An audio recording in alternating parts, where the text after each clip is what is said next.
cao quen mà âu anh dần đàn âu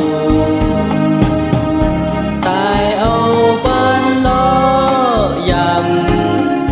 cho ra di tay anh di vi im của quân anh tàn của quân cho khang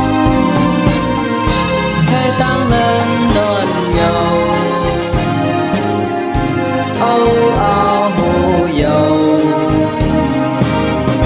phần bưng anh cho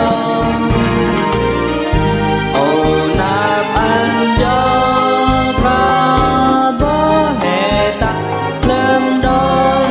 dầu âu âu nhưng bưng anh cho áo mơ thì đang nếm anh